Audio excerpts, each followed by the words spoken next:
младите да не забравят Македония, да се я носят в сърцето и да се борят за нея. Да не се предават. Никогаш. Да не се плашат. Никога.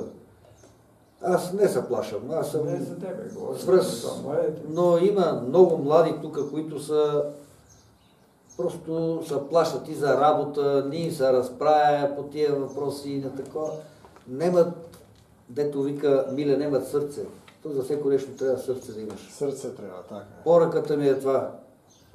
Обичайте Македония, имайте я в сърцето и дано да нещо да се постигне с години. Да не се предаваме, да не си даваме знамето, да не си даваме името, идентитето. Кога го загубиш, ти нямаш корен, нямаш нищо. Ти си никой. Това е Нашето име и да не признае европскиот закон, и македонскиот и бугарскиот, Господ не запишал во Светото писмо. Во Светото писмо не има 28 пати дека е стъпила Богородица. Дека е почнал да ни покръства апостол Павел. Първата жена, коя е покръстила е македонката Лидия. Това се знае. И тоа е Карши Гоце Делче, Филип и одма е тука, на 20 км не од граница, до 10 км. Това е тоа. Мојот дедо е учесник в достанието во Илинден 1903 година. Дедо Иван, дедо Вани.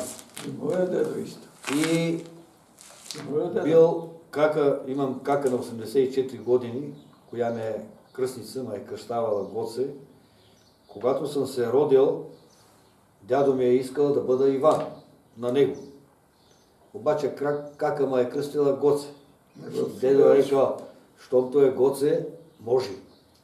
Той командва, видиш? И така, имаме и Яне. Яне Гелемеров се казва, в Пернике, той завърши в Москва от тия печатарските машини инженер. Беше на пиринско дело, некога главен инженер, директор ли беше. Яне, той е по-голям от мене, аз съм от Чичо.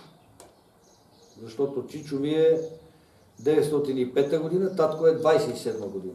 Голема разлика. Татко е най-малкият, той е най-големият. И така се случва, че така се получава. И после 903 година го пращат турците, той е бил куриер на Гоце Делчев, дядо некога. Тук имах един пиштов, като не е гасер, астрогарско производство, същия пиштов го имах, обаче неко ме изказа и дойде полиция, тук и ми го взеха. Даже ме осъдиха ме на 100 лева да плата и разноските по телото и конфискация на пиштова. Това е от 1872 година. Това пиштов, татко го пазил, после аз го пазих. А моя дедо? И ми го взеха. Чайка малко. Оттам го пращат в Диарбекир.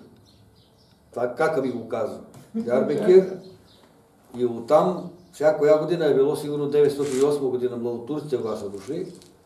Неква амнистия го освобождават. Хуриета се казва. И оттам, от Диарбекир се е дошъл Пешава Хажидимов. Майка викаше, че краката му били целите разранени, като се е дошъл бос, вол. А другия ми дядо, на майка баща е дядо Петко Зайков от Садово, той е бил ръководител на санданистите в Садово. Майка викаше, по цяла нощ вика се гърмеха, вика тук върховисти, централисти, федералисти, вика в нашето село. И сега в момента нашето село имаше на един папашчир, горе бехме, имаше един Попов, професор некъв, върховист от Илинден. Не знам дали си чувал за него. От София беше дошъл. И по-нещо стана въпрос, мои братовчет правяха, печеха там кебабчета, това, и вика, откъде си, викам, от Садово съм. Вика, вие сте там само омовци, вика. А тия в Илинден върховисти. Виж, там нали Сарафов там, тия. Оня ден водих там, заведох жената, го видех паметника на центъра, завъртяха там и се прибраха. На Тешово водихме, там оставих китки на Тешовски. Ние паметника. всяка година одим на Тешов. Сега ходих там. То беше едни светкавици, трескавици нагоре, едва викам това, ако не запре някакво тъж, някой такова не може да се прибере. Там пихме по едно кафе и си се прибрахме. Аз за моя дедо, да кажа, на майка ми, татко и 1903 година е участвал в Илинденското фанене и осъден е на 15 години срок тъмничен затвор. И 1908 година от 5 години лежи в Биясколе, в Соловския затвор и хорията ги освобождават. После 18 година от испанската болница той изживяно за 1 час.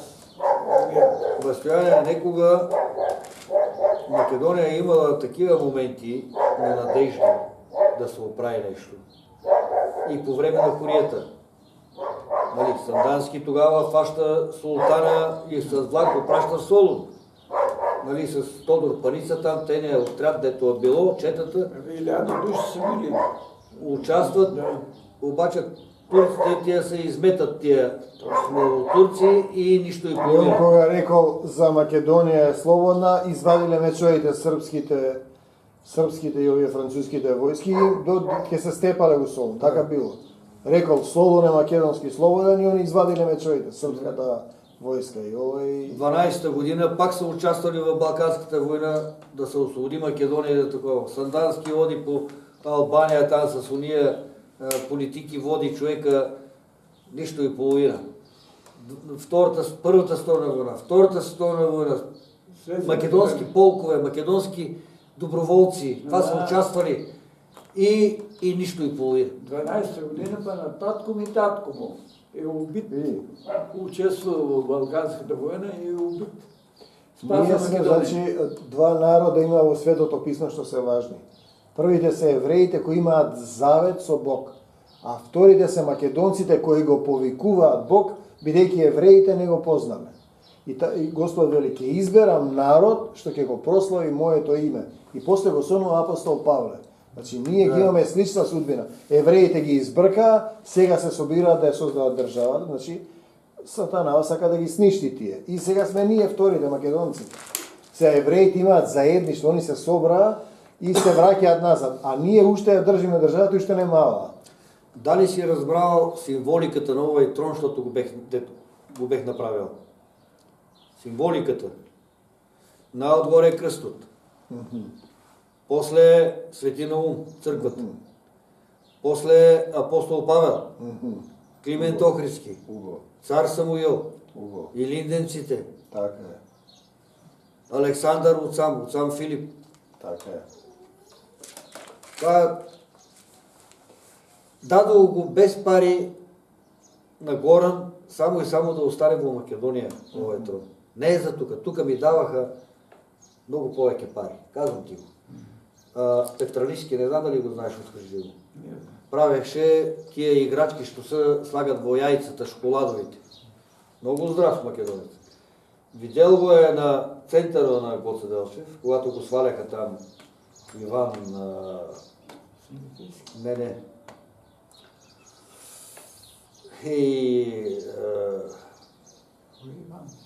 Иван, той е заместник председател на организацията. Той е... Ламбров? Не бе. И живее на блока. Иван, това Гаргавелов. С него те го арестуваха трона на Златарево. 2 пъти ходих от Дъбник тука до там. И он е митничара, викам, защо сте ми вземали трона, викам.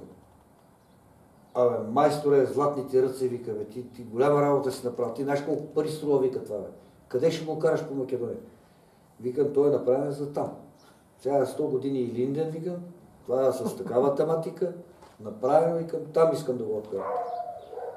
Вика, не мога го изнесеш от България. Викам, защо да не мога? Викам, той е мой, с какво ще го кажеш? Викам, всичко ще кажа къде по него, какво има, викам, аз съм го правил. Вика, слушай, вика, уче, ако искаш да го изкараш, иди, вика, в София, изкарай си от Министерството на култура, че не представлява национална вредност.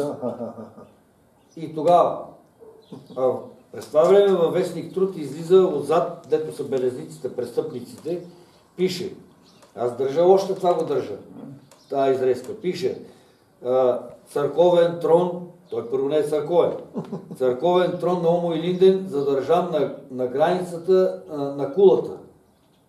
То на Златарево, но той на Кулата, че е задържан на Омо и Линден. На Омо и Линден, така пише. Църковен, какво сте вие, църква е. Омо и Линден. Както и да е, взема го, Иван Гъргавела дойде с един москвич, качихме го отгоре, прибрахме го в Гоце Делчев, оттам беше в Ангел Безев, после в Ляски, и като и да. И оттам го откарахме вече, ама аз извадих документ. И да видиш какво нещо. На Гюешево, на митницата, още щом спре рейса, идва митничара и вика, къде е трона? И знаят предварително. Знаят всичко, бе. Къде е трона? Викам тук, а документ имаш ли? Викам, имам. Дай да го видим, ти документ. Айде, давай.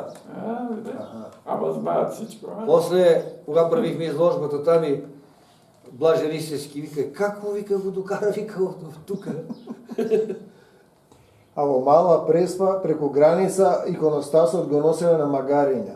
Не ги пуштале во Мала Преспа, нели правят неколку цркви. Да. И не ги пуштале, не може ова. И он на Магариња преко граница, дан ги донесе. И му после му вика на цариникот, ела да видиш у црквата. И вака му вика, ти со нас ке се распрашуваш.